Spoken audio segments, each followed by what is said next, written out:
જય તુલસી માતા। જે પણ સ્ત્રી કે પુરુષ દેવઉઠની 11ના દિવસે તુલસીના છોડમાં જળ ચઢાવે છે તે કાન ખોલીને સાંભળો। ક્યાંક તમારી આ એક ભૂલ તમારા આખા પરિવાર માટે મુશ્કેલી ન પેદા કરી દે।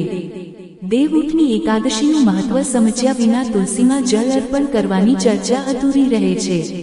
કારણ કે કાર્તિક શુક્લ એકાદશી, જેને દેવઉઠની, દેવોત્થાન અથવા પ્રબોધિની એકાદશી તરીકે ઓળખવામાં આવે છે, તે એવો સમય હોય છે જ્યારે માન્યતા અનુસાર ભગવાન શ્રી હરિ વિષ્ણુ યોગ નિદ્રાથી જાગી જાય છે અને સૃષ્ટિનો કાર્યભાર ફરીથી સંભાળે છે।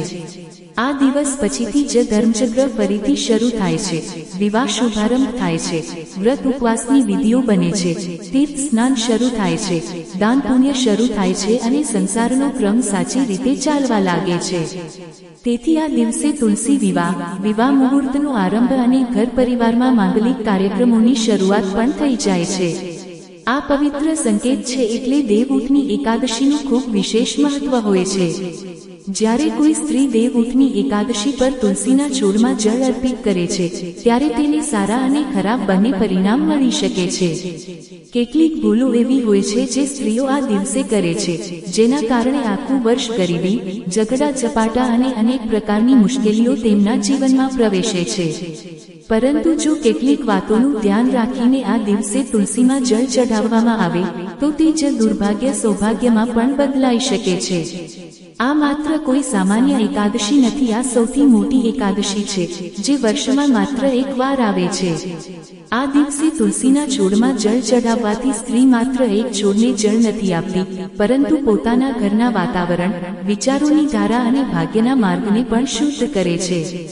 તુલસી વિષ્ણુ ભગવાનની અતિ પ્રિય છે, તેથી તુલસી વિવાહ વિષ્ણુ પ્રબોધનીનું પ્રતીક છે।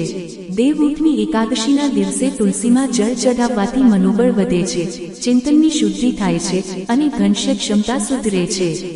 મનમાંથી ક્રોધ, કપટ અને શંકા દૂર થાય છે, આત્મવિશ્વાસ વધે છે અને જીવનમાં સકારાત્મકતા ફેલાય છે। તુલસીનો છોડ પ્રાકૃતિક રીતે વાયુમંડળને શુદ્ધ કરે છે, નકારાત્મકતા દૂર કરે છે અને મનને શાંતિ આપે છે। આ દિવસે તુલસી અને ભગવાન વિષ્ણુની પૂજા કરવાથી પૈસા, આરોગ્ય અને દાંપત્ય સુખ મળે છે। તુલસી લક્ષ્મી માતાનું પ્રતીક છે। જો સ્ત્રી તુલસીની નજીક જળ ચઢાવે, દીપક પ્રગટાવે અને મંગલ ગીત ગાય તો તેના વૈવાહિક જીવનમાં સકારાત્મક પરિવર્તન આવે છે। ઘર સાત્વિક બને છે, આળસ દૂર થાય છે અને આનંદનો પ્રવાહ શરૂ થાય છે। પરંતુ જો આ કાર્ય દેખાડા માટે કે કપટથી કરો તો તેનું પરિણામ ઉલટું થાય છે।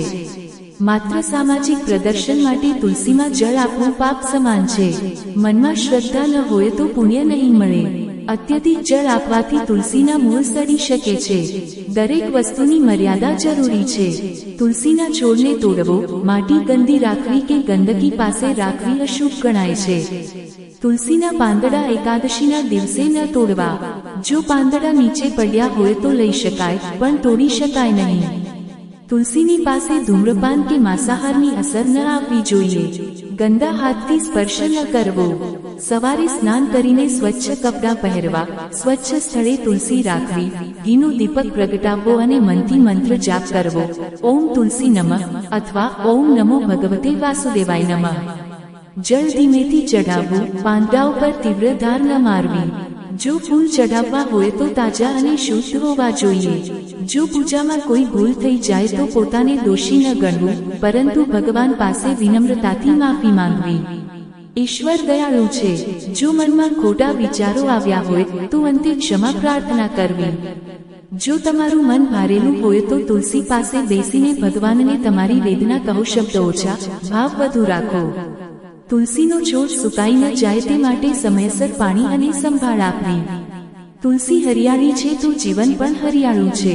તુલસી સુકાય એટલે મુશ્કેલીઓ શરૂ થાય છે।